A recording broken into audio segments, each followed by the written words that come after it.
right? It's just, Nope, it's just it just sits there, okay.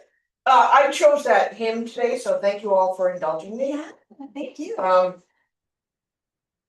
From September of 1990 until I retired in December of 2016, I was an intelligence applications officer in the Air National Guards of New York and Alabama. I was a traditional National Guardsman, that is, a weekend warrior. Intelligence applications officers support aircrew, mainly briefing, debriefing, mission planning, and mission reporting. They do not capture signals intelligence or are photo interpreters or spies. When I went to Auburn in 1992, I transferred to the 187 Fighter Wing in Montgomery, an F-16 unit. They had formerly been an RF-4 unit, that's a reconnaissance aircraft, and most of their intelligence leadership were photo interpreters from the RF-4 days. They were not trained in aircrew support, and the pilots were very frustrated with them. The pilots were excited to have me, even though I was just a first lieutenant and certainly not in charge of intel. But the pilot weapons officers, Spot, I don't remember his real name, Bayless, and Ken Spooge Millspot became mentors. They taught me about the F-16.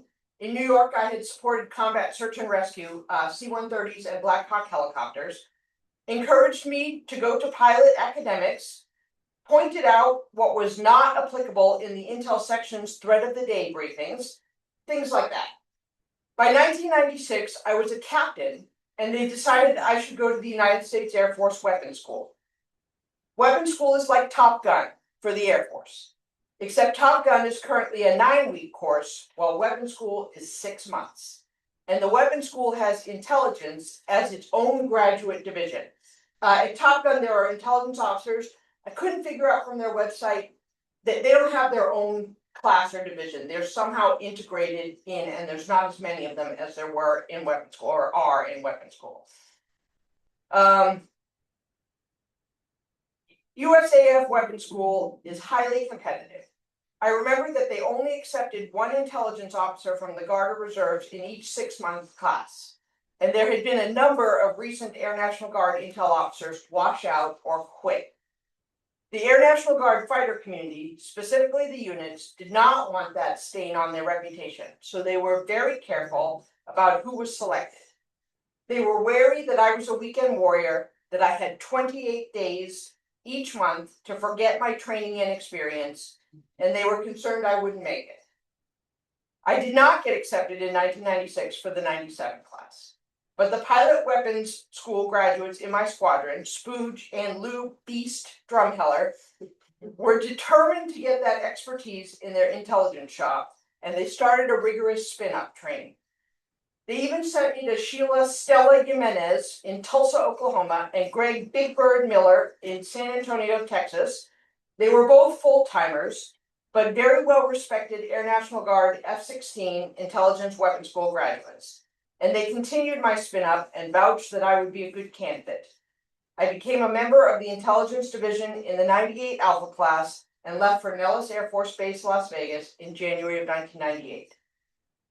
Weapons School is the Air Force's premier course for giving highly qualified aircrew and intelligence officers graduate-level instruction in employment of Air Force weapon systems.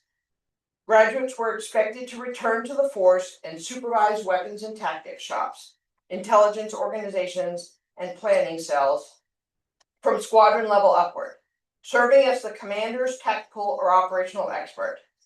In June of 1996, Air Force Magazine featured on an Air Force Magazine feature on the weapons school describes the intelligence division specifically. Former Deputy Commandant Lieutenant Colonel Andy Cantwell told the magazine, "Intel needs to know just about everything there is to know from an academic standpoint." They weren't kidding. Intelligence students had the heaviest academic load in the school, more than 400 classroom hours in 6 months, on top of mission planning, evaluations, briefings, and everything else. I had a very hard time in weapons school. I did okay in academics, only failing the bombs and fuses exam, which was alphabet soup to me. But missions, I failed right and left. The first mission in each phase was usually led by an instructor. You had to work really hard to fail those. You were asked a lot of questions, but only to assess that you were following the material. The second mission in the phase was led by the student. They called us WUGs, or Weapons Undergraduates. When you failed a mission, you got another shot. They called that an X-ride. You could get 2 of those. After that, you had to go see the division commander and ask for one last chance, a P-ride. I think I went to 3 P-rides. So that's 1 ride, 2 X-rides, and then the P-ride, 3 times. When she authorized the P-rides, the commander of the intelligence division told me I had a good attitude, that I should keep plugging away. My class started with 7 students, but eventually only graduated 6. Quitting was genuinely an option. Someone in my class had already taken it. I didn't, although I hope you can see I faced a lot of adversity. I'm going to pass around pictures occasionally. John, pass that around for me, please. There were 6 of us in the intel, but after the 7th quit. In this picture, we had just failed a group mission. It looks like we're holding tacos, but we're making U's for unsatisfactory. We're sitting on Orca, which was our division car, an ancient Cadillac with a bomb welded to the roof that had been passed down through class after class. We found it with an ROE in it, and a steel pot helmet and some other things, and so there were rules for how to drive Orca and when to drive Orca. Gunny, who is on the far right of the car trunk, had painted our names on the doors. Eventually, Orca finally died years after my class, and appropriately enough for weapons school, they hauled it onto the Nellis Range and made it a target. I graduated in June of that year. Okay, these 6 people sitting on Orca making U's because we had just failed a mission. This is the same 6 of us at graduation. Well,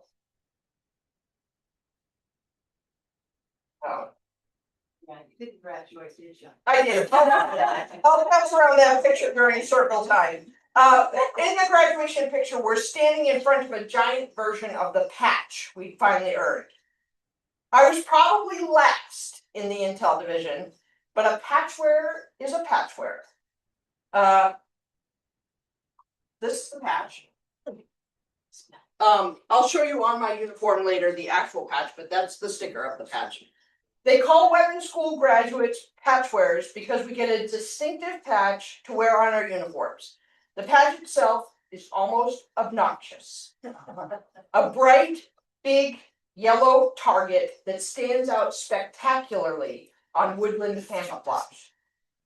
Earlier intelligence graduates told us about the days when they had earned the patch but weren't authorized to wear it on their BDUs, or battle dress uniform. That's the camouflage uniform. Some sewed it on anyway. Others found themselves wearing flight suits to patch night and other patch functions just so they could wear what they'd earned. We didn't want to wear flight suits. We weren't no stinking pilots. By the time I graduated in 1998, that had changed. We got to wear it. During the final phase of the course, one of our BDU blouses mysteriously disappeared into the intelligence division. A couple days before the formal graduation, there was patch night. Patch night was patch wearers only. It started with each division separately presenting the new graduates their patches. I'm passing around a picture of Dave Boards Hamilton patching me.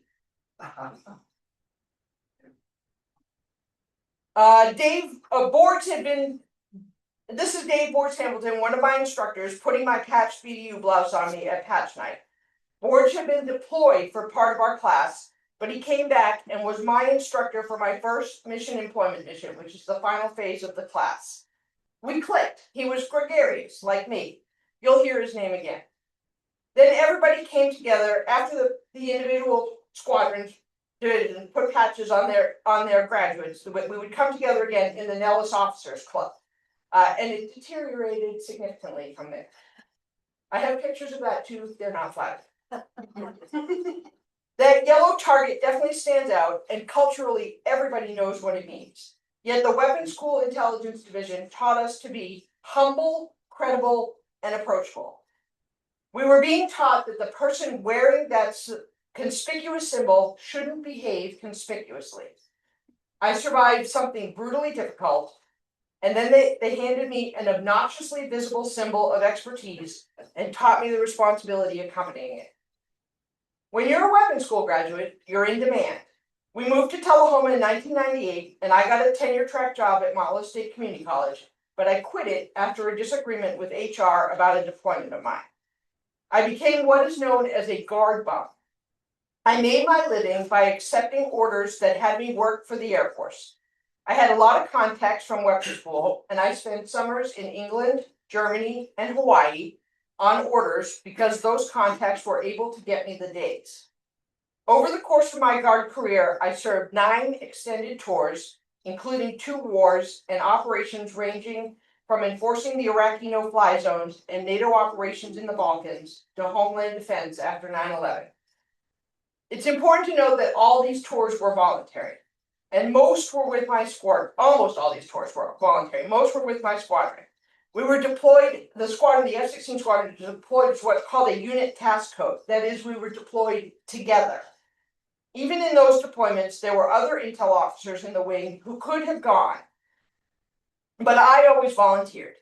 I tell you that because I don't want you to give, I don't want to give you the impression that the Air Force kept dragging me away from home. Quite the opposite. I kept volunteering. There was one notable exception.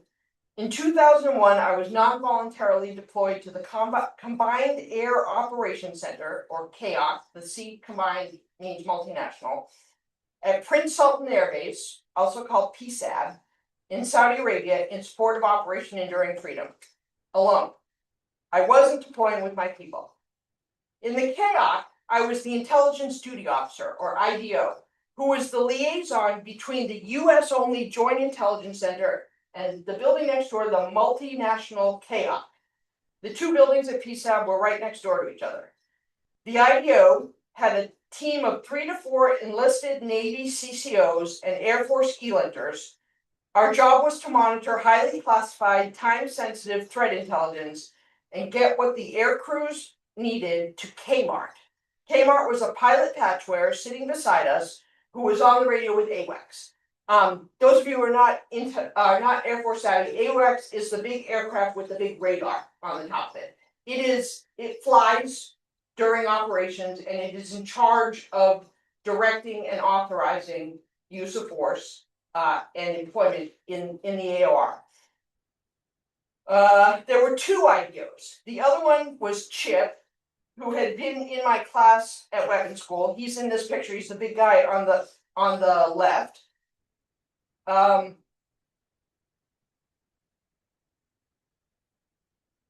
The IDO worked 12-hour shifts. I worked the night shift every single day for the entire almost 6 months I was deployed.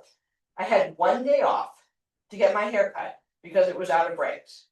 I left a regular intelligence applications officer, not a weapons officer, in charge of the IDO desk while I was gone, and the intelligence commander formally reprimanded me for it. And remember Boards, the instructor who put my patch blouse on me at patch night? He was there too, working in the CAOC as the Global Hawk liaison. That's a drone, a reconnaissance drone. Here's the IDO team. This is the IDO team I've been talking about, Chip and me and our enlisted team, Jinx, PD, and Carter. We're standing at the rock between the CAOC and the Joint Intelligence Center. There was one night in particular, late on the night of April 17th through 18th, 2002, a flight of 2 Illinois Air National Guard F-16s returning from a long patrol over Afghanistan flew over Tarnak Farms in Afghanistan, where members of Princess Patricia Canadian Light Infantry Battle Group were conducting an authorized nighttime live fire training exercise. In the CAOC, we could hear the 2 ship wingmen, who thought he was being fired on, request to employ weapons to AWACS on the radio. He was told by the AWACS controller, stand by, and subsequently hold fire. The next thing I knew, the enlisted leader of my team, Navy CCO Keith Jinx Jenkins, announced to Kmart that there had been an infrared event at Tarnack Farms. That means something hot happened on the ground, and the satellite was hot enough the satellites had picked it up. I knew immediately what had happened, and I told Kmart, "Sir, I think we just dropped bombs on the Canadians." We learned later what had happened. Although he was out of danger, Major Harry Schmidt turned around, declared the inherent right of self-defense, and released a GBU-12, a 500-pound laser-guided bomb, onto the Canadian position. 4 Canadians were killed and 8 wounded. Sergeant Mark Legere, Corporal Ainsworth Dyer, Private Richard Green, and Private Nathan Smith. Resilience isn't invulnerability. Expertise doesn't insulate you from consequences. You can be thousands of miles from the person harmed and still be touched by it, by war. And perhaps after everything about that obnoxious yellow patch and being taught to be humble, credible, and approachable, there's one more connection. Being credible doesn't require pretending that none of it affected you.